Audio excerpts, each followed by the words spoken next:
In the winter of 1898, high in the frozen peaks of the Corbian Mountains, something unspeakable was bubbling in iron pots over military campfires. The men of the Imperial 13th Mountain Regiment called it Vorik's Reserve, a special ration that arrived in unmarked tins, processed and ready to serve. According to the cook's later testimony, it tasted like pork, stringy and tough, but filling enough to keep a starving army on its feet. But as Corporal Finn Holt would confess years later in a sealed deposition, something about those rations never sat right. "We was told it was long pig from the Corbian dead," he would testify. But the Corbians didn't wear Asteran issue boots. Before we go on, tell me in the comments where you are watching from. If this is your first time here, subscribe, because the story I am about to tell goes beyond anything you can imagine. What happened in those frozen peaks was not just survival cannibalism, not just the desperate act of starving soldiers eating fallen enemies. What happened was far more calculated, far more systematic, and far more monstrous. The legendary Unit 13, the Ghost Eaters whose impossible victories made them heroes of the Empire, had discovered a secret that turned an army into its own abattoir. This was not just crime. This was an operation that fed on human lives for decades, hidden behind the pristine language of military logistics and the unquestioning obedience of men trained never to ask where their next meal came from. The Corbian peaks rise like jagged teeth from the northern frontier of the Asteran Empire, a wilderness of granite spires and perpetual snow that had swallowed armies whole for generations. In the autumn of 1898, these mountains represented more than just terrain to be conquered. They were the key to controlling the richest mineral deposits in the known world, veins of copper and iron that could fund wars or build empires. General Kalen Vorik understood this when he led the Imperial 13th Mountain Regiment into those peaks in September of 1898. The unit was elite, handpicked for mountain warfare, trained to survive where other regiments would perish. For 2 months, they carved through Corbian defensive positions like a blade through silk, capturing strategic passes and supply depots with surgical precision. The men called it the Autumn of Victory. Every engagement ended in Asteran triumph. Every mountain stronghold fell within days of assault. By November, Vorik's dispatches to the High Command carried an almost casual confidence. The Corbian resistance was crumbling, the mineral wealth was within reach, and Unit 13 had established itself as the spearhead of imperial expansion. Then came the avalanche of November 24th. Witnesses described it as the mountain itself coming alive, a wall of snow and stone that thundered down the main supply pass with the roar of 1,000 cannons. In minutes, the narrow corridor that connected Unit 13 to the outside world disappeared beneath millions of tons of debris. The regiment, 800 strong, found itself trapped in a pocket of captured territory with winter closing in and no way home. The first supply drops failed when reconnaissance flights reported the pass completely impassable. Radio contact became sporadic, then ceased entirely as the equipment froze in temperatures that plunged to 40 degrees below zero. By December, the men of Unit 13 were facing a reality that no amount of military training could overcome. They were alone, surrounded by enemy territory, with rations calculated to last 2 weeks, not the months that lay ahead. What seemed like a temporary setback was about to become something far more sinister. Isolated and starving, the men of Unit 13 looked to their commanders for a miracle. What they got was Order 77A. To understand how an army becomes its own predator, you must first understand the men who held the leash. General Kalen Vorik was not born to command, he was forged by it. The son of a blacksmith from the industrial districts of Astara, he had clawed his way through the ranks by pure will and an absolute belief that victory justified any sacrifice. His service record read like a catalog of impossible wins, battles where outnumbered Asteran forces had somehow emerged triumphant through what his superiors diplomatically called innovative tactics. Vorik's philosophy was brutally simple. War was mathematics, and the equation always balanced in favor of those willing to pay the highest price. He had earned his stars by understanding that squeamishness was a luxury that dead soldiers could not afford, and his men followed him because he brought them home alive, even when the odds suggested otherwise. But if Vorik was the iron fist of Unit 13, General Silas Rourke was its calculating mind. Where Vorik inspired through force of will, Rourke commanded through the quiet authority of absolute competence. A former quartermaster who had revolutionized military logistics, Rourke could calculate supply needs, transport costs, and casualty projections with the precision of a clockmaker. His ledgers were works of art, every resource accounted for, every inefficiency eliminated. The men respected Rourke in the way they might respect a fine weapon, something dangerous and perfectly crafted for its purpose. He rarely spoke, but when he did, his words carried the weight of mathematical certainty. If Rourke said something could be done, it would be done, regardless of what conventional wisdom might suggest. Between these two generals moved Chaplain Elias Thorne, a young man whose faith had drawn him to military service as surely as other men were called to battle. Thorne believed that armies needed souls as much as they needed supplies, that moral guidance could be as vital as tactical brilliance. His sermons before battle were legendary among the men, stirring speeches about duty and sacrifice that could turn fear into courage and doubt into determination. The enlisted men of Unit 13 reflected their commanders in miniature. Sergeant Evander Moss, a career soldier whose missing left ear told the story of a decade spent in frontier conflicts, commanded absolute loyalty from his squad through a combination of competence and genuine care for his men. Private Leo Pembla, barely 18 and still writing letters home to his mother, represented the eager young soldiers who formed the backbone of the regiment. In the cookhouse, Corporal Finn Holt had earned his nickname Grinner through an apparently inexhaustible good humor that could find something to laugh about even in the worst conditions. His stews and field rations had become the stuff of legend, somehow transforming the most meager ingredients into meals that reminded homesick soldiers of better times. Dr. Althea Croft, the regiment's surgeon, carried herself with the quiet authority of someone who had seen death in all its forms and refused to be intimidated by it. Her medical bag was as essential to the unit's survival as any weapon, her steady hands having pulled countless men back from the edge when lesser doctors would have given up. These were not monsters, not yet. They were professional soldiers, bound together by shared hardship and mutual respect, led by commanders they trusted to bring them through whatever hell the mountains might offer. The photographs from before the avalanche show clean uniforms, confident faces, men who believed absolutely in their cause and their leaders. This disciplined machine was about to be thrown into the fire, and its commanders would be forced to make a choice that would redefine monstrosity. By the second week of December, the men of Unit 13 were learning what true hunger felt like. The emergency rations had been stretched as far as military ingenuity could manage, watered down into thin soups that left stomachs growling and minds focused on a single, gnawing obsession. Food had become more precious than ammunition, more coveted than warmth, more discussed than home. It was during this time of growing desperation that Sergeant Moss led a patrol through the abandoned Corbian positions, searching for anything that might extend their dwindling supplies. What they found in a frozen enemy bunker would mark the beginning of something that none of them could have imagined. The Corbian soldier had been dead for weeks, preserved by the mountain cold like meat in a smokehouse. His rucksack contained the usual battlefield debris, but also something unexpected. Wrapped in waxed cloth and tied with distinctive hemp twine were several pounds of salted meat, processed and ready for consumption. To starving men, it looked like a gift from Providence itself.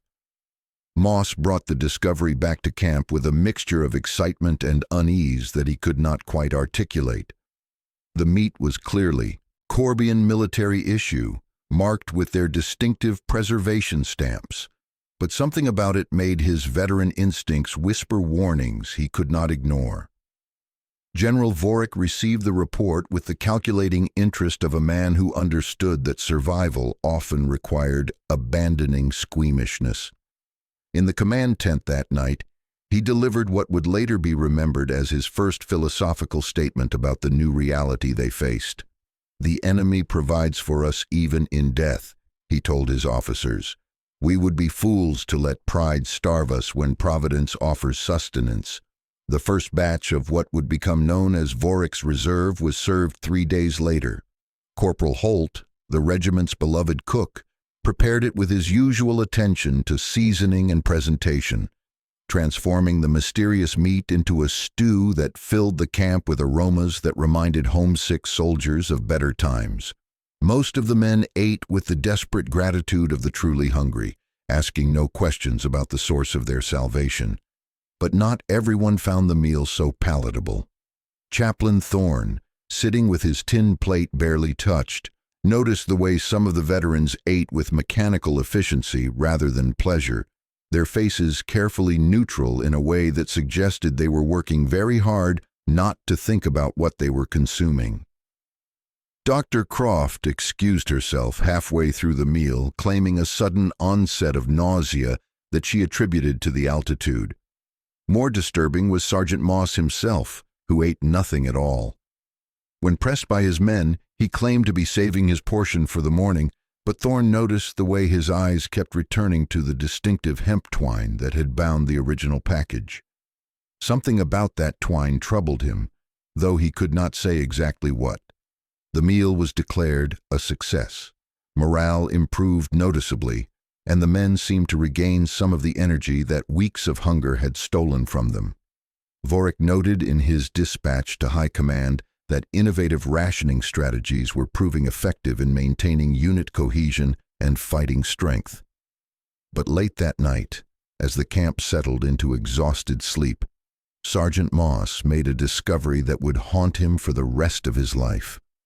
The hemp twine that had troubled him so deeply was identical to the standard issue cord used by Asteran quartermasters, a detail so small that most men would never notice it, but so significant that a career soldier could not ignore its implications.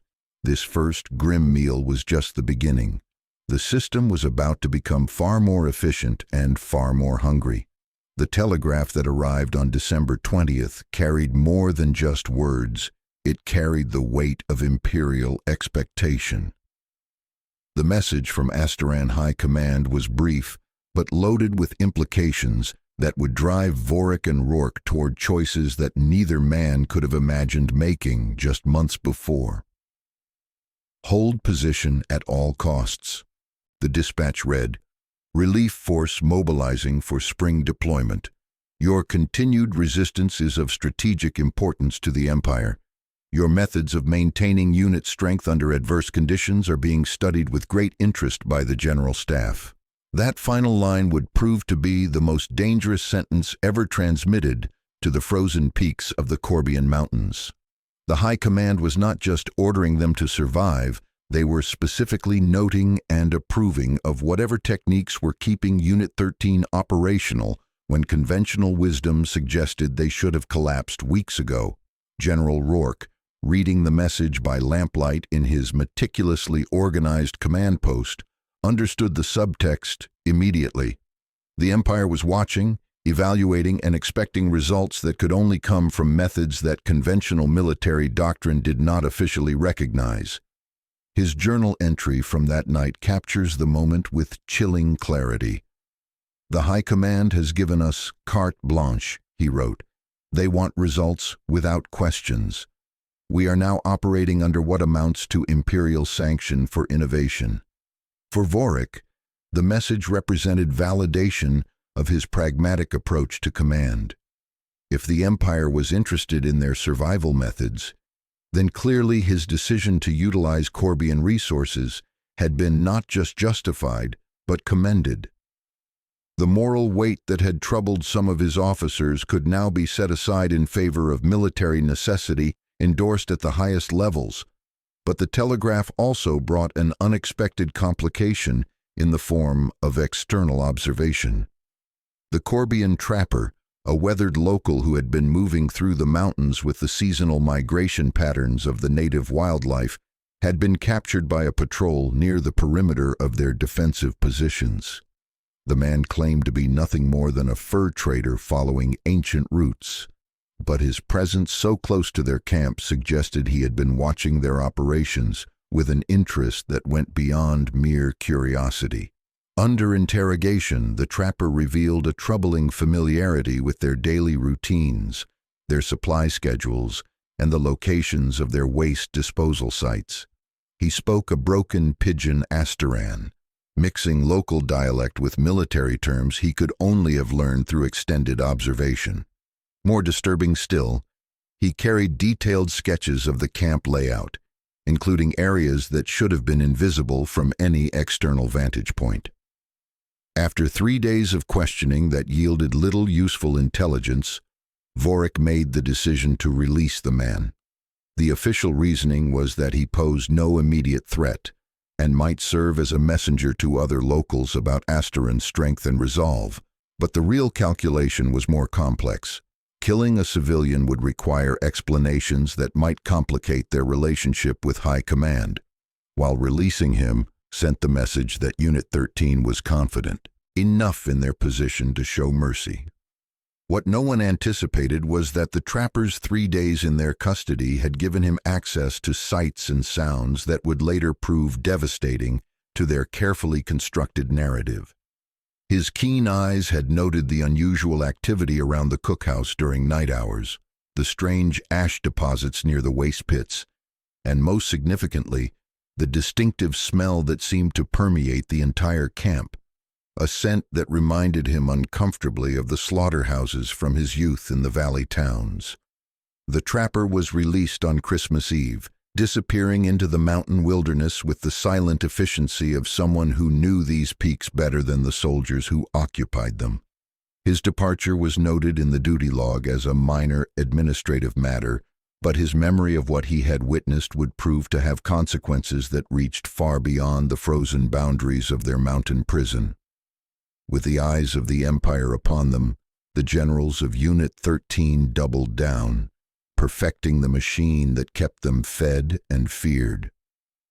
What began as desperate improvisation soon evolved into something far more systematic, far more efficient, and far more horrifying than simple battlefield scavenging.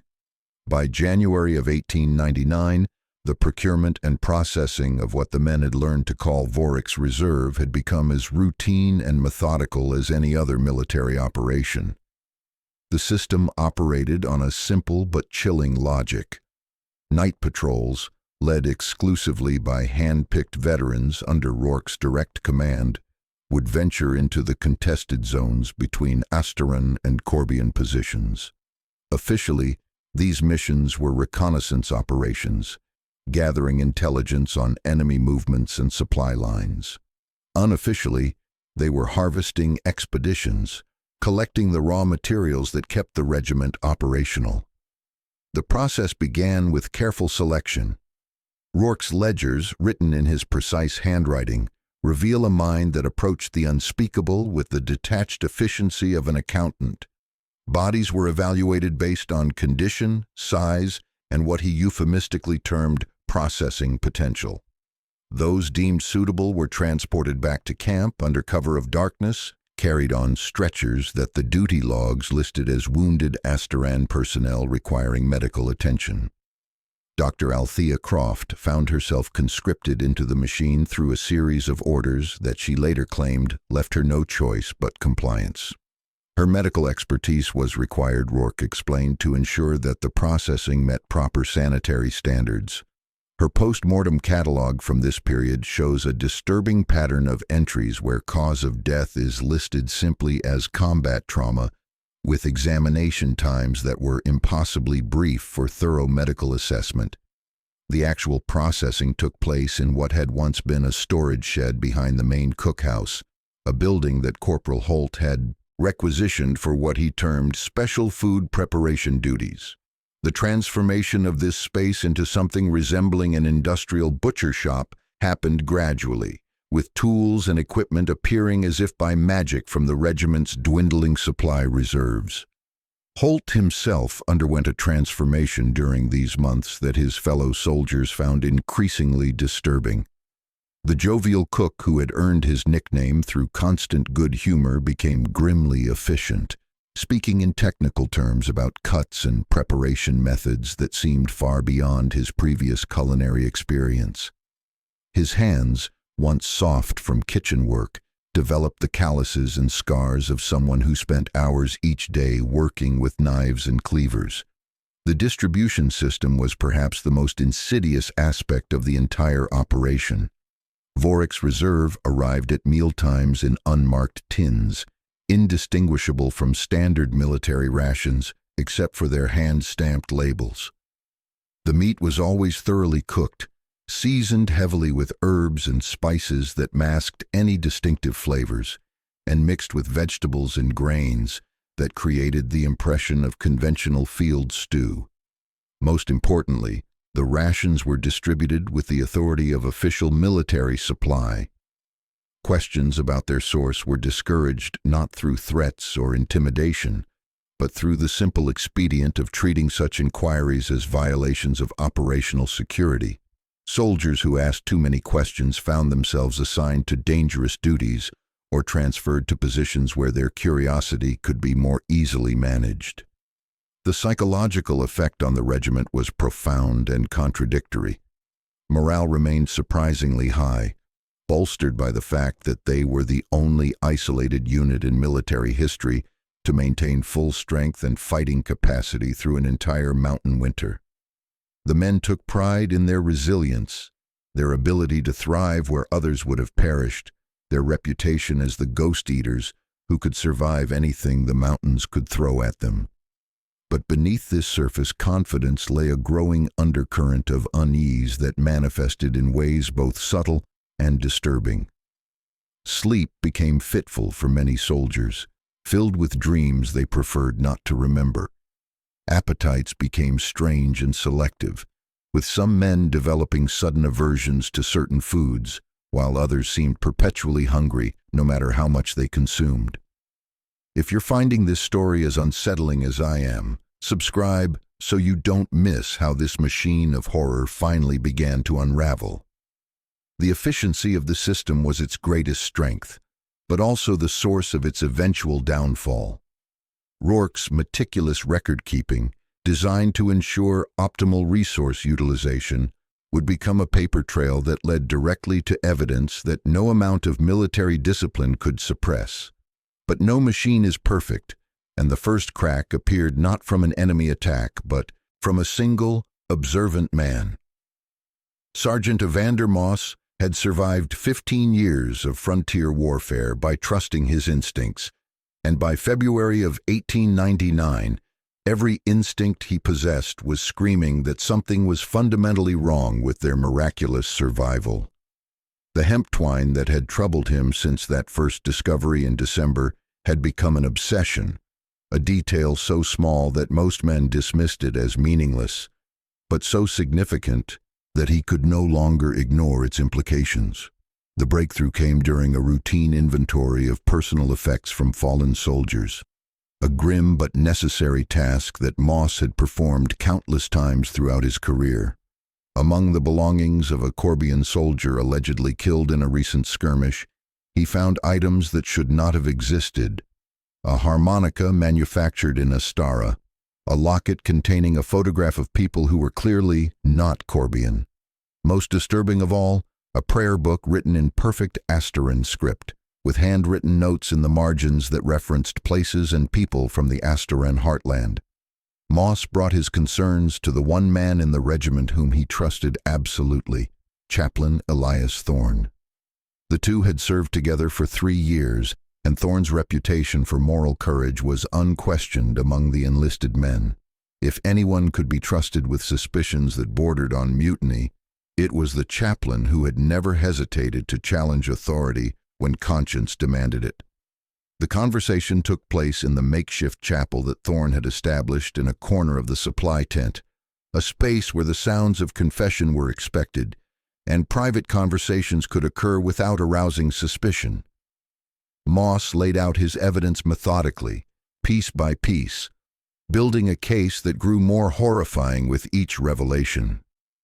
The hemp twine that consistently appeared on packages of Vorix Reserve was identical to Asteran quartermaster issue, not Corbian field equipment.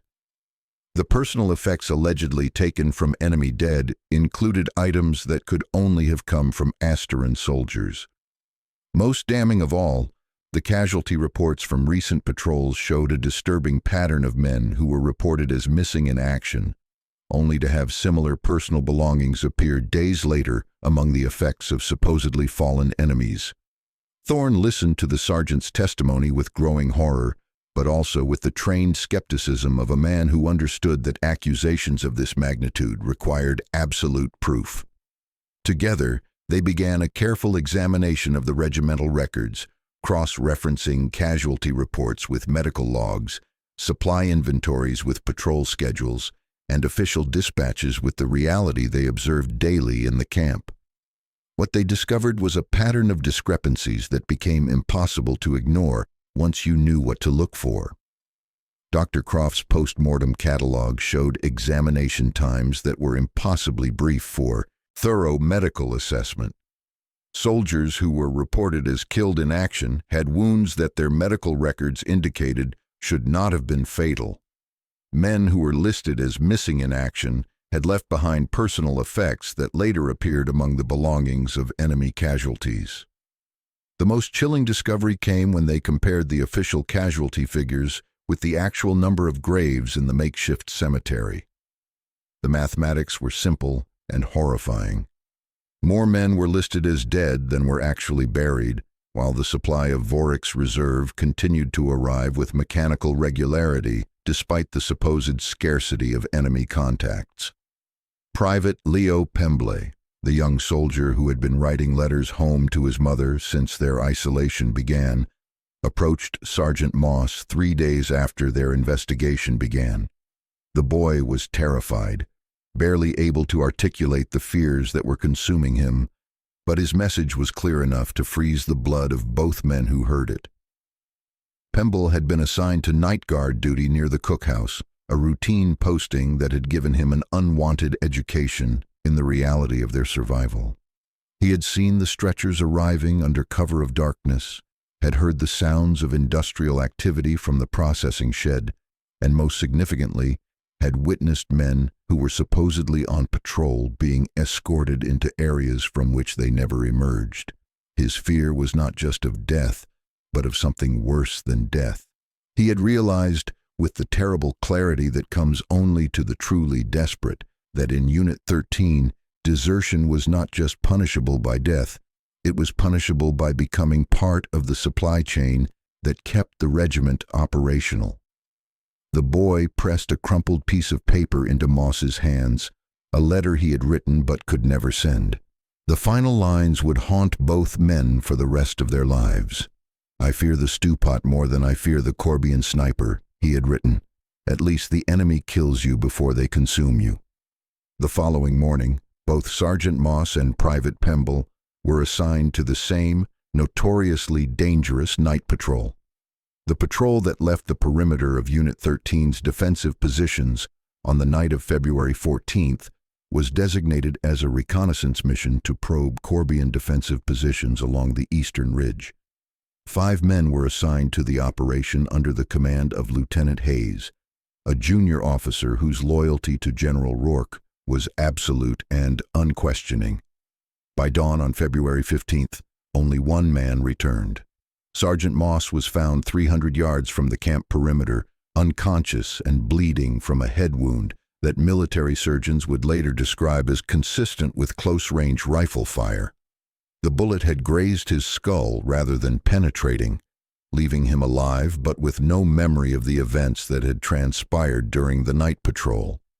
His report, dictated from his hospital cot, described an ambush by Corbian forces that had resulted in the deaths of 3 men and the disappearance of Private Pemble.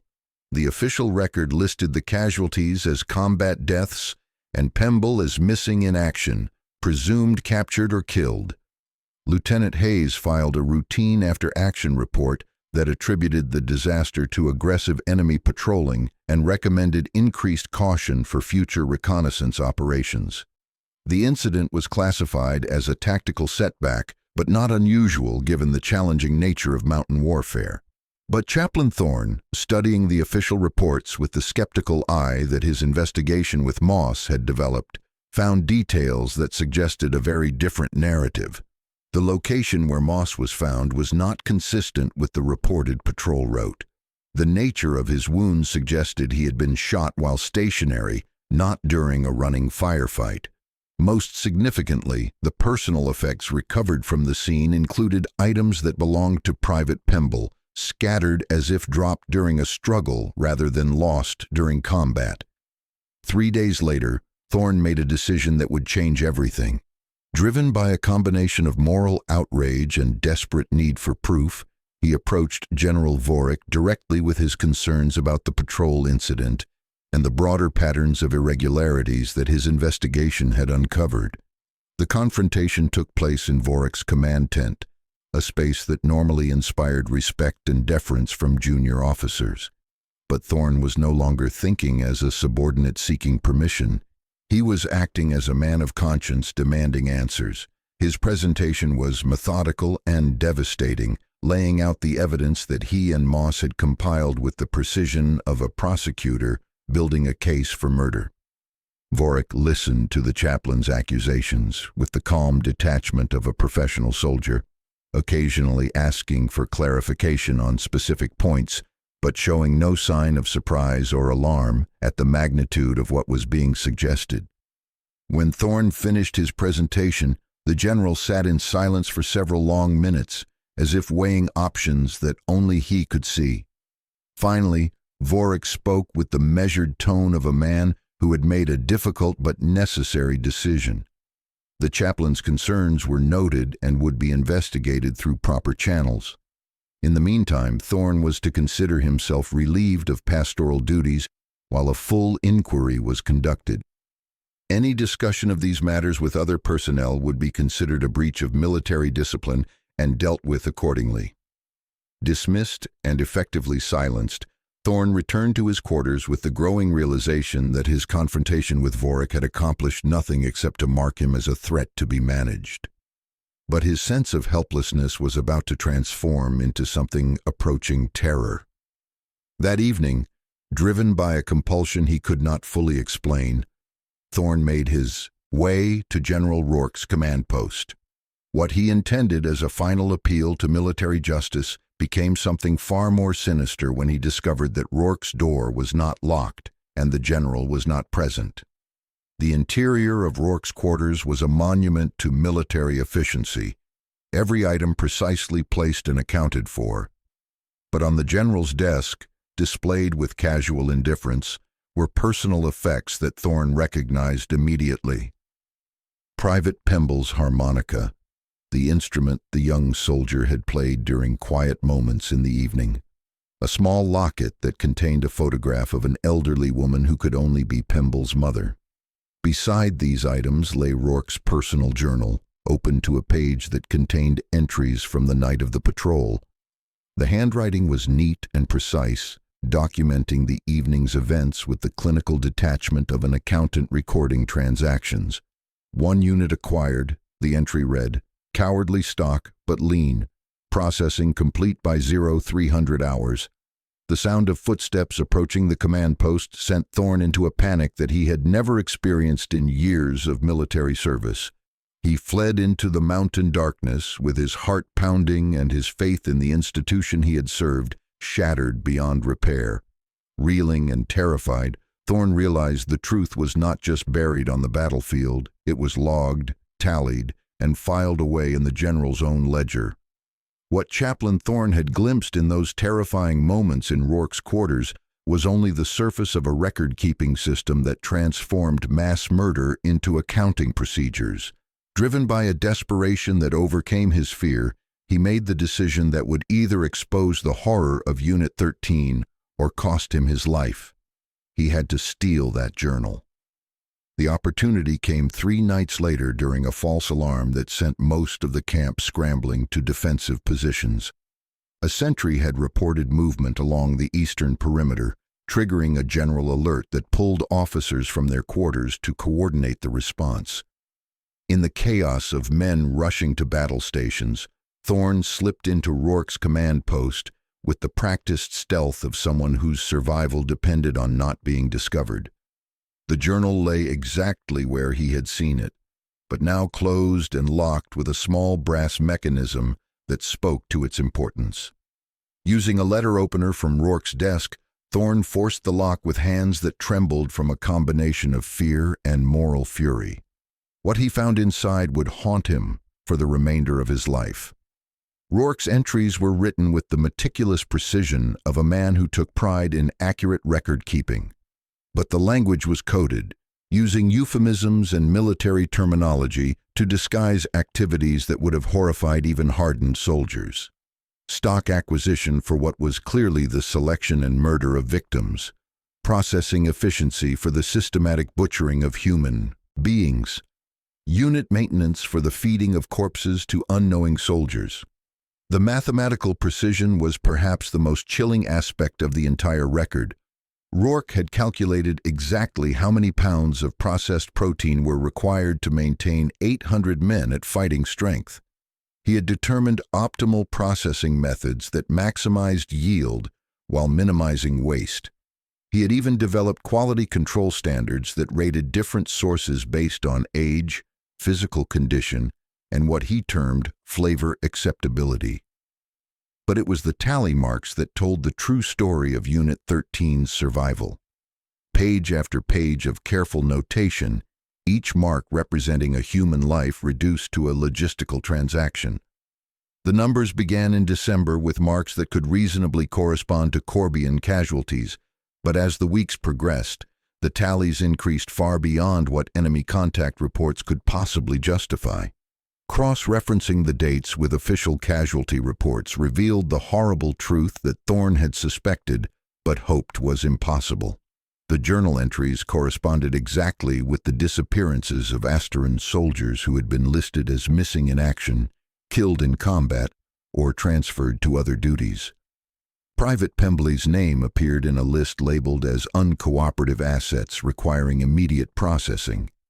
The most damning evidence was contained in entries from mid-February, written in Rourke's calm, professional handwriting. Enemy stock depleted as of 15th February, one entry read, "Transitioning to internal resource management. Estimate current supplies adequate for 6 additional weeks if processing standards maintained." The journal contained detailed profiles of soldiers who had been marked for what Rourke euphemistically called asset reallocation. Men who had expressed doubts about their survival methods. Soldiers who had asked too many questions about the source of their rations. Veterans who might possess the experience necessary to recognize what was happening around them. Thorne's own name appeared on a list dated just 3 days earlier with a notation that read, "Priority processing recommended.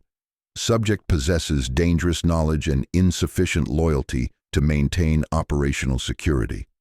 The sound of voices outside the command post cut through Thorne's reading like a blade. Rourke was returning, accompanied by what sounded like other officers discussing the false alarm that had just concluded. In a moment of panic that would save his life, Thorne grabbed several of the most damaging pages from the journal, tearing them loose and stuffing them inside his uniform jacket.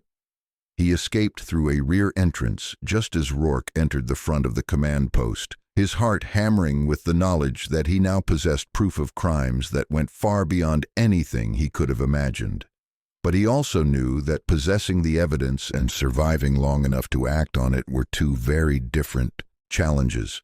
The torn pages contained enough detail to expose the entire operation, but they also represented a death sentence for anyone caught with them.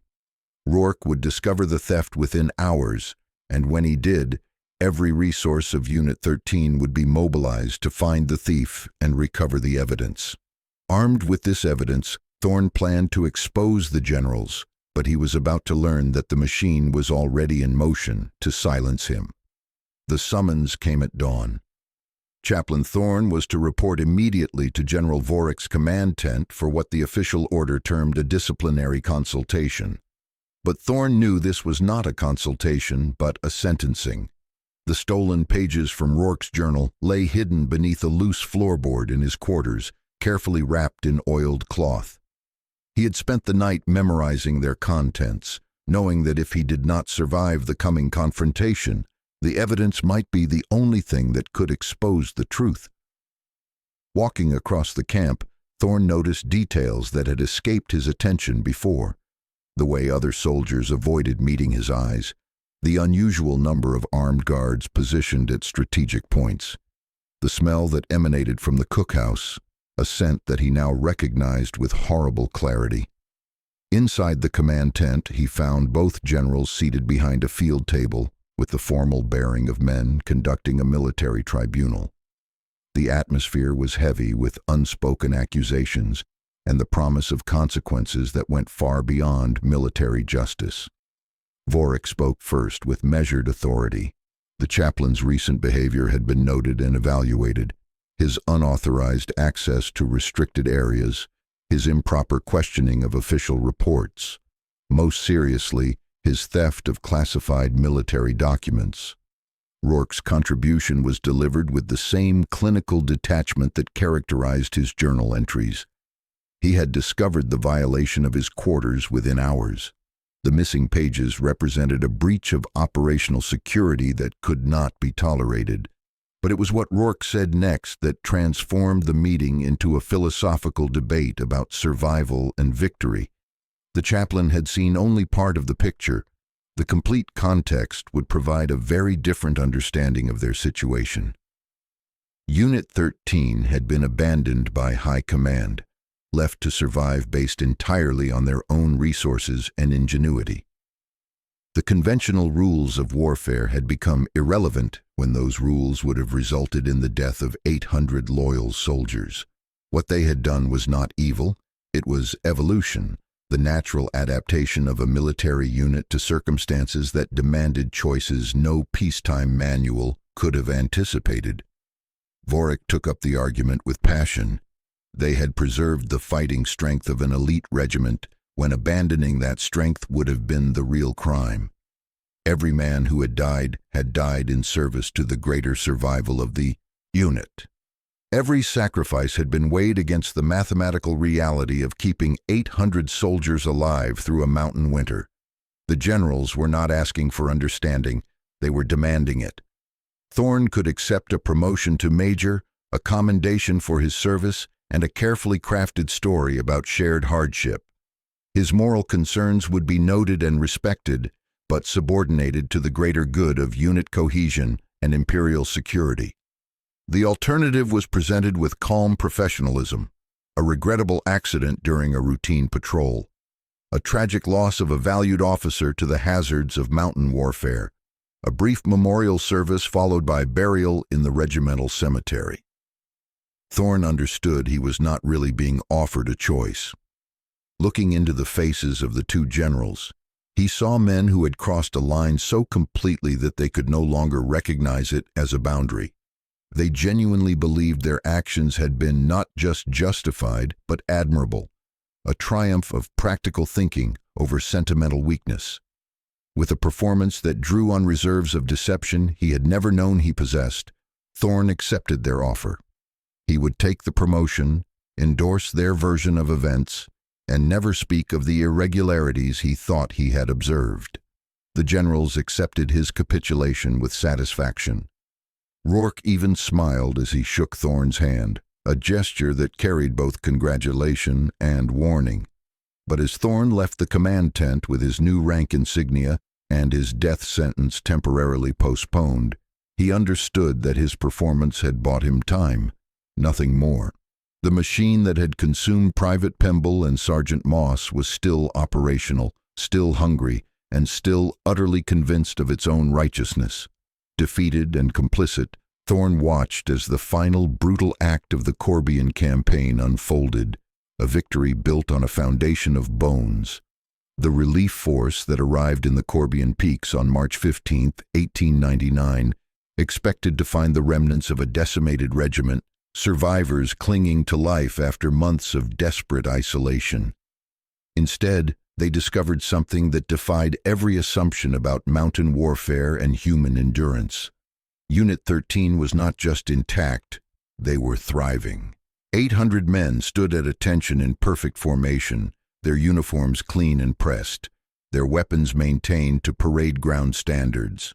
Their faces carried the confident bearing of soldiers who had not just survived impossible odds, but had emerged stronger for the experience.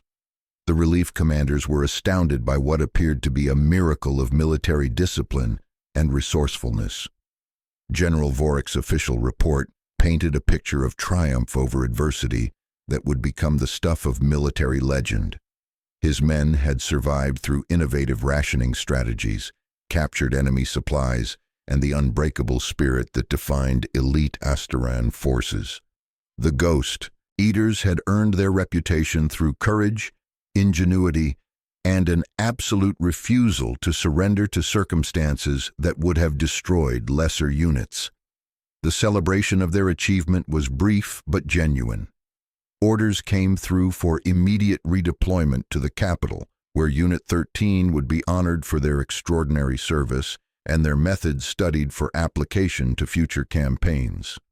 The men who had endured the Corbian winter would become instructors, their survival techniques incorporated into official military doctrine. But 40 miles from the abandoned camp, following game trails that had been used by hunters for generations, the Corbian trapper was making a discovery that would shatter the carefully constructed narrative of heroic survival. The Midden site lay hidden in a depression that seasonal snowmelt had carved between two granite outcroppings. From a distance, it appeared to be nothing more than a natural catchment for debris washed down from the mountain slopes, but closer examination revealed artifacts that should never have existed in this remote location. Asteran uniform buttons, tarnished by months of exposure but still clearly bearing the Imperial Eagle, personal effects that no Corbian soldier would have carried, dog tags stamped with names that appeared on the casualty lists of Unit 13, men who had been reported as killed in action or missing in presumed death. Most damning of all was the discovery of Private Leo Pemble's identification disc, the metal rectangle that every Asteran soldier wore around his neck from enlistment to burial. The disc was scratched and weathered, but the name and service number were unmistakably clear, belonging to a young man who had officially died in combat months earlier. The trapper brought his findings to the local authorities in the valley town of Kelbrook, presenting them with evidence that suggested something far more sinister than battlefield casualties. His broken Asteran was sufficient to convey the essential facts: bodies in Asteran uniforms, personal belongings that indicated systematic disposal rather than combat losses. Most significantly, the distinctive hemp twine that appeared throughout the site, identical to the cord used by Asteran quartermasters. The investigation that followed was swift and thorough, conducted by military police who understood the implications of what they were examining. Cross-referencing the recovered items with official records revealed a pattern that demolished the official narrative of Unit 13's survival. The men whose personal effects were found in the Midden had not died fighting Corbian forces.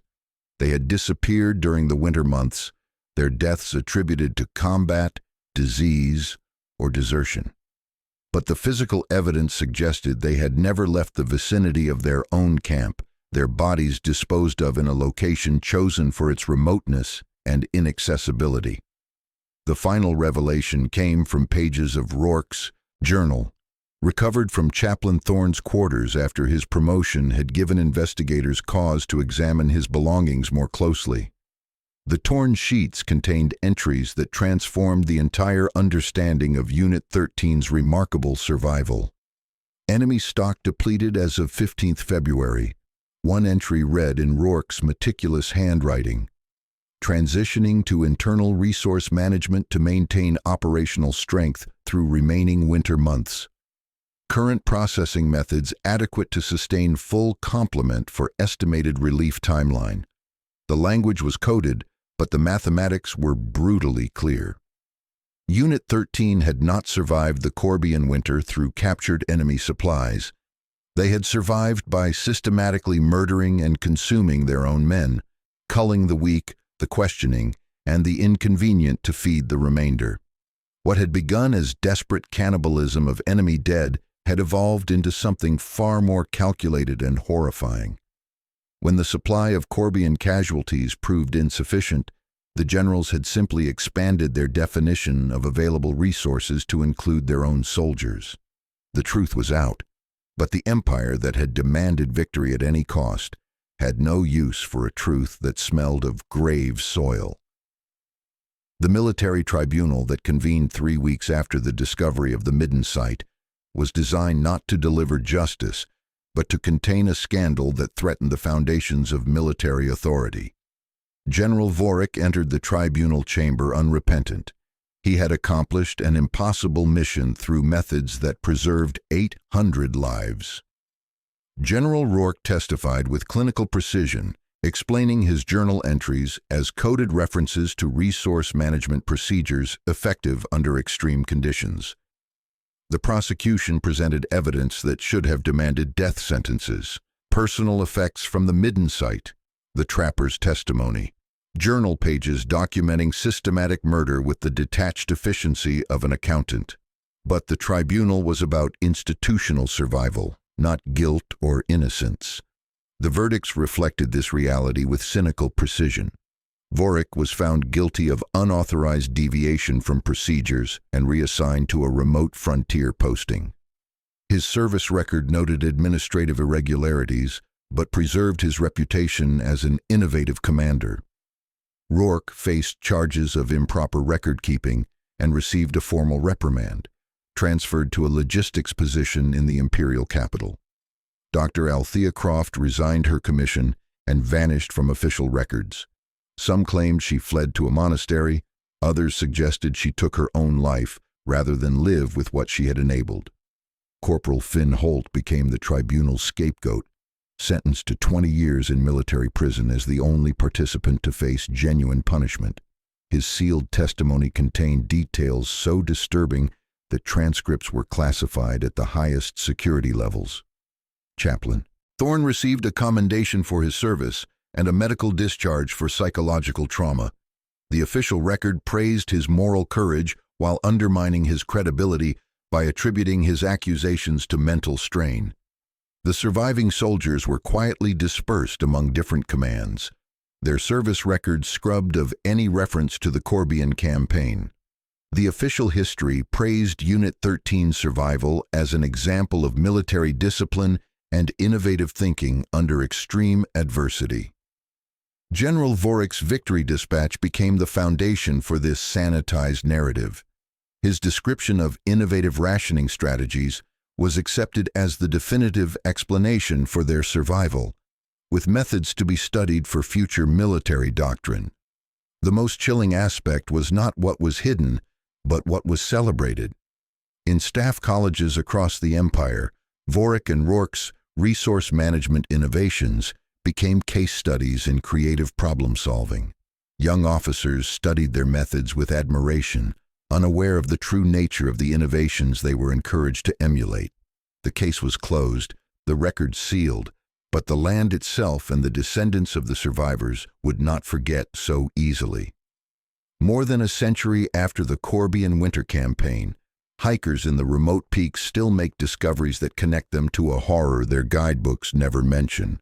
Rusted tins bearing the faded stamp of Vorik's Reserve emerge from melting snowfields with disturbing regularity, their contents long since consumed by time and weather.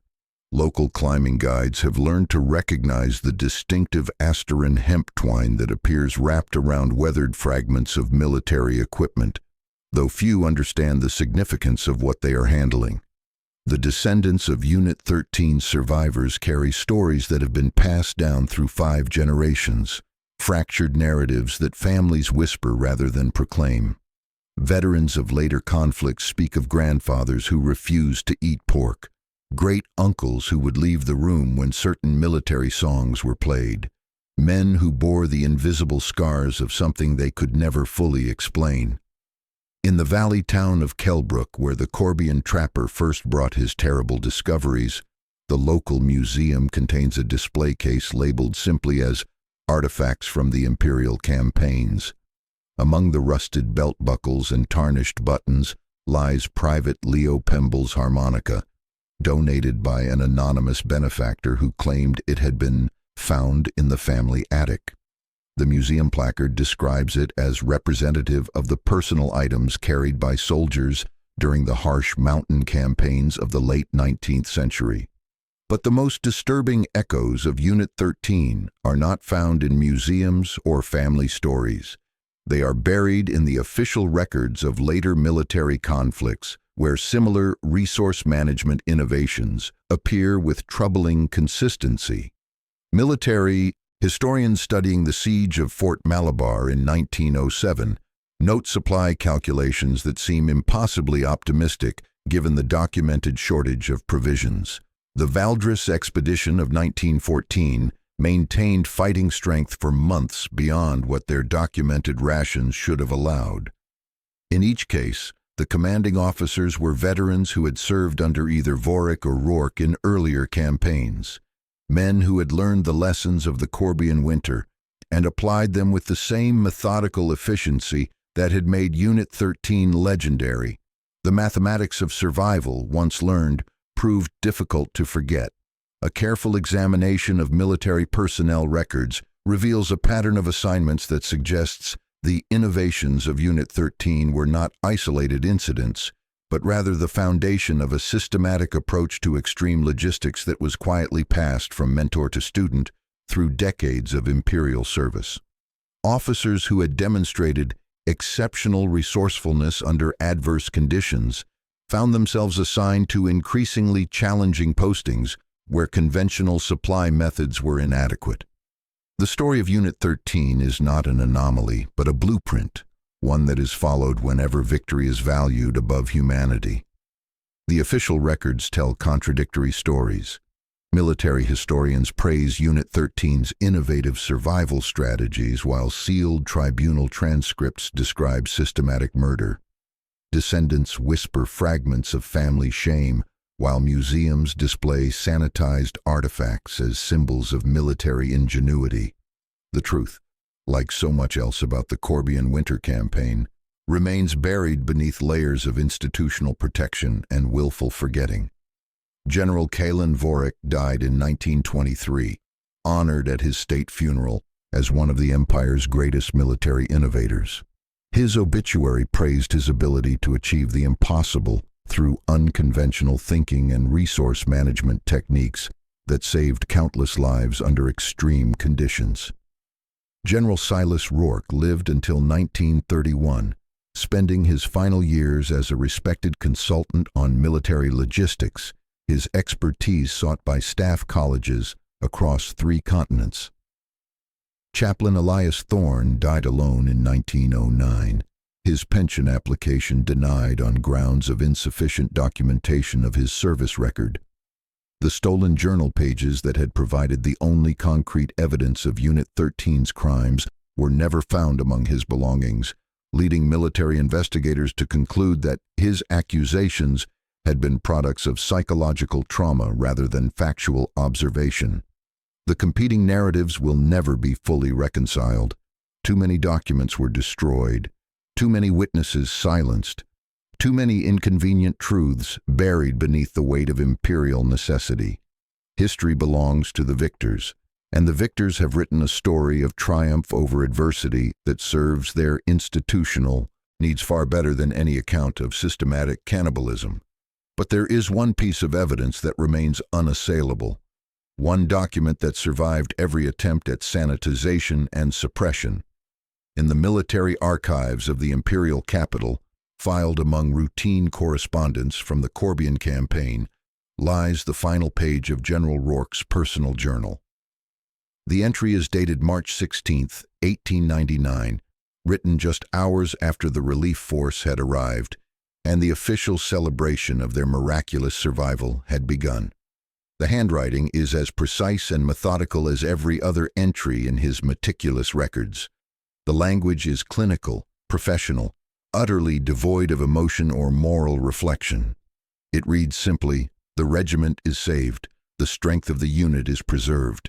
I calculate we sustained a force of 800 men for 47 days beyond what should have been possible given documented supply limitations. The mathematics are, as ever, irrefutable.